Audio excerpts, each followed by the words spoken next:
তোমার কোনো দুর্ঘটনা ঘটে যায়, তাহলে তুমি হতাশ হয়ে না, তুমি ভয় পেও না।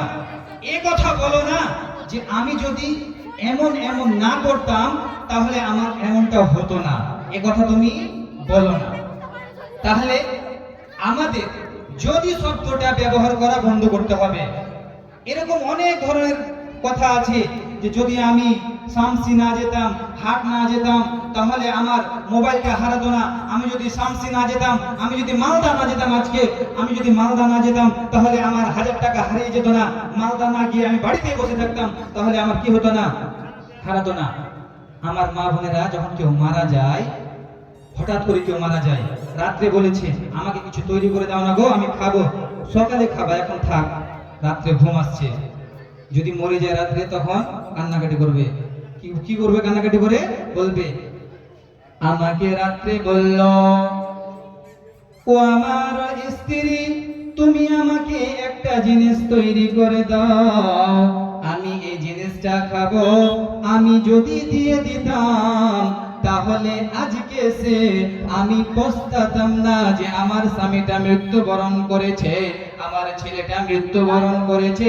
আমি যদি রাত্রে ঘুমের বাহানা না দিয়ে আমি যদি আমার ছেলেকে, আমার স্বামীকে যদি সেই জিনিসটা তৈরি করে দিতাম, তাহলে আমার এত আফসোস হতো না, আমার স্বামীটা না খেয়েই মরে গেল। এই যে যদি, এই যদি যদি শব্দটা বলতে হবে না। আল্লাহ ভাগ্যে লিখে রেখেছেন, আল্লাহ তাআলা তার রাত্রিতে মৃত্যু হবে, এটা আল্লাহ লিখে রেখেছেন। এই কথা যদি বলা যায় তাহলে এতে শয়তানের দরজা কি হয়ে যায়? খুলে যায়। আল্লাহ রাসূল নিষেধ করেছেন, এ কথা বলা যাবে না। এবার আসি, যেহেতু সময় কম, যেগুলো ইম্পর্টেন্ট আমাদের কাজের জিনিস সেগুলো আপনাকে বলবো। দ্বিতীয় নাম্বারটা বলি। দ্বিতীয় নাম্বার কি? দ্বিতীয় নাম্বার হচ্ছে অপরিচিত গায়ের মহরিম নারী পুরুষ মিলামেশা, দেখাশোনা, একে ওকে দেখে, এটা হচ্ছে হারাম। অথচ আমরা সামান্য মনে করি, আমরা তুচ্ছ মনে করি, আমরা কিছুই মনে করি না। একজন ছেলে অপরিচিত মেয়ের দিকে তাকাতে পারবে না, আল্লাহ রাসূল নিষেধ করেছেন। হাদিসের মধ্যে এটাকে জিনা বলেছেন। কি? ফাল আইনানু জিনাহুমা আন-নাজর। আল্লাহ রাসূল বলছেন দুই চোখের জিনা হচ্ছে দেখা, দুই চোখের জিনা হচ্ছে কি? দেখা। কিন্তু আমাদের যুবক ভাইরা রাস্তাঘাটে বেরিয়ে থাকে কি?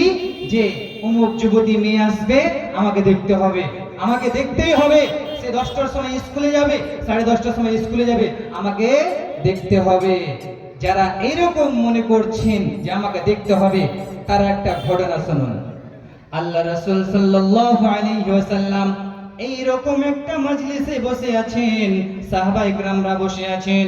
এমন সময় একজন লোক এসে আল্লাহ রাসূলকে বলছেন, আল্লাহ রাসূল, আপনি আমাকে জিনা করার অনুমতি দেন, আপনি আমাকে জিনা করার অনুমতি দেন।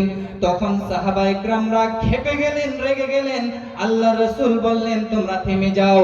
সেই লোকটাকে ডেকে কাছে ডেকে বলল, সে লোকটাকে ডেকে বলল, বাবু তুমি শোনো, ও আমার সাহাবা তুমি শোনো, তোমার মা বোনের সাথে যদি কেউ জিনার অনুমতি চায়, কেউ যদি তোমার মা বোনের সাথে জিনা করতে চায়, তাহলে কি তুমি এই জিনিসটা পছন্দ করবে? তুমি কি এই জিনিসটা পছন্দ করবে? সেই সাহাবী বলল, সেই লোকটি বলল, না না না না, আমি কখনো এই জিনিসটা বরদাস্ত করব না, আমি মেনে নিতে পারবো না। আল্লাহ রাসূল বললেন, শোনো, তুমি যে জিনার অনুমতি আমার কাছে চাইছো, তাহলে তুমি যে অন্যের মেয়ে বোনকে, মেয়েকে কি করবে? জিনা করবে।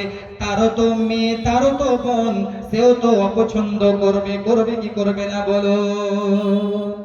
অবশ্যই করবে। কিন্তু আমি আপনি সেটা চিন্তাধারা করি না, চিন্তা করি না। একজন যুবক অন্য যুবতীকে দেখার জন্য পাগল, আর ওই যুবকের মেয়েকে দেখার জন্য যদি আমার মতো একটা যুবক যদি পাগল হয়ে যায়, সেই যুবক ওই মেয়েকে দেখা বাদ দিয়ে আমার মতো যুবকটাকে মারার জন্য তলোয়ার হাতে নিয়ে নেবে।